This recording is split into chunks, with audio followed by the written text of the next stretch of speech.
어렵고 복잡한 뉴스를 쉽게 설명해드리는 친절한 뉴스. 오늘은 비자림로 확장 사업과 관련해 부실 의혹을 받고 있는 투자 융자 심사에 대해 취재 기자와 자세히 얘기 나눠보겠습니다.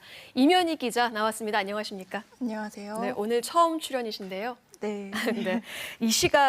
지난 이 시간에 시사 용어 사전 코너에서도 다루긴 했습니다만 투자 융자 심사죠. 이게 어떤 거고 얼마나 중요한 절차인가요? 네, 비자림로 확장 사업에 쓰일 예산 마련을 위해 거쳐야 하는 첫 단계로 보시면 됩니다.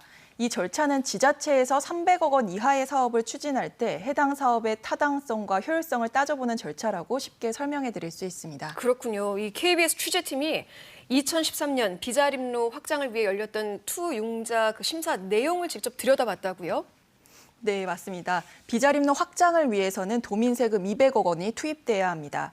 심사 당시 제주도가 심사위원들에게 강조했던 비자림로 확장 사업의 필요성과 기대 효과 등이 궁금해서 깊게 들여다보게 됐습니다. 지금 나오는 화면이 2013년 제주도에서 마련한 지방재정 투융자 사업의 심사 의뢰서입니다.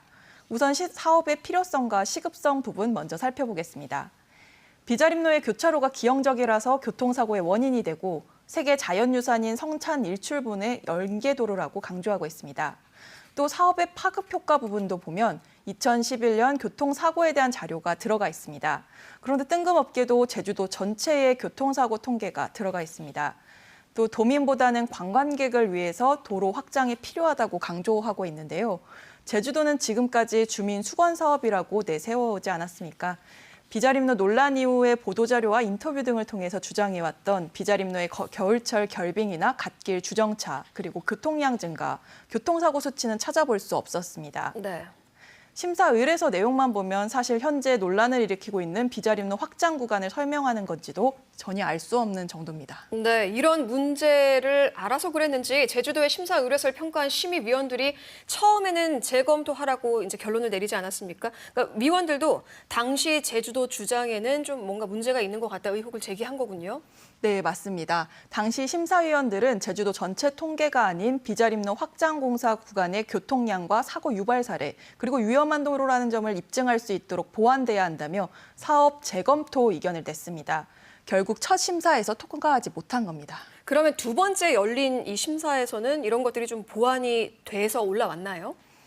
네, 우선은 결론부터 말씀드리면 네. 보완 자료가 제출되긴 했지만 내용은 부족해 보입니다.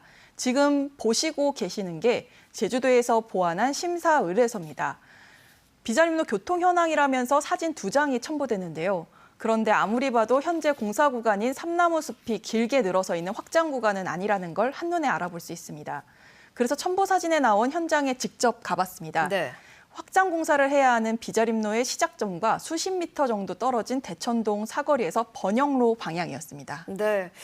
아까 그 교통사고 현황도 제주도 전체의 교통사고 통계가 들어가 있다고 했는데요. 이것도 좀 어떻게 보완이 됐을까요? 네, 제주도에서 첨부한 비자림로 교통 현황도 살펴봤는데요. 살펴보시게 되면 2012년에 9건, 그리고 2013년 상반기에는 2건에 그칩니다. 이 정도는 경찰 관계자가 보더라도 사고가 잇따른다고 보긴 어렵다고 설명했는데요. 네. 석연치 않은 점은 이 밖에도 또 있습니다. 해당 교통사고 건수를 집계한 구간을 살펴보면 대청동 사거리에서 송당초등학교까지라고 적혀 있습니다. 네. 송당초등학교는 비자림로 공사 구간에서 400여 미터나 떨어져 있는 곳입니다. 보완된 교통사고로 통계 역시도 적절하지 않다는 걸 보여주는 대목입니다. 이렇게 적절하지 않은데 두 번째에서는 통과가 된 거죠. 네. 이렇게 허술하게 자료를 보완했는데 어떻게 두 번째 심사에서는 통과가 됐을까요? 네, 그 부분에 대해서도 취재진이 궁금증이 있었습니다. 결과적으로 비자림로 확장 사업은 두 번째 심사에서 적정 의견으로 통과가 됐는데요.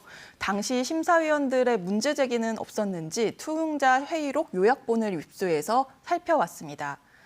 이 회의록을 보면 비자림로 내용은 재검토 안건이었다는 한 차례 언급만 있었습니다.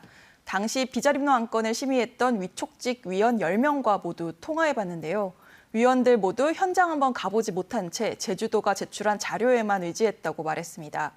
절반 이상이 당시 심사 안건에 비자림로 확장 사업건이 포함됐는지조차 기억하지 못했습니다. 또 일부 의원들은 아름다운 도로로 선정됐던 비자림로 구간이었던 걸 미리 알았다면 반대했을 것이라는 의견도 냈습니다. 또 제주도 입장을 듣기 위해서 당시 담당자와 통화를 해봤는데요. 7년 전 일이다 보니 기억이 나지 않아서 답변하기 곤란하다고 밝혔습니다. 네, 임 기자도 이와 관련한 후속 보도 준비하고 있다고요? 네, 투용자 심사 이후에도 절차가 남아 있었습니다. 도의회에서 의원들이 같은 내용을 심의했는데요. 당시 회의록 등을 들여다볼 계획입니다. 네, 아무래도 많은 도민들과 또 관광객들이 사랑하는 길인데 왜 이렇게 철저하게 검증하지 못했고 또 신중하게 선택하지 못했나 하는 그런 아쉬움이 듭니다. 앞으로도 이면희 기자 속보 기대하겠습니다. 고맙습니다. 감사합니다.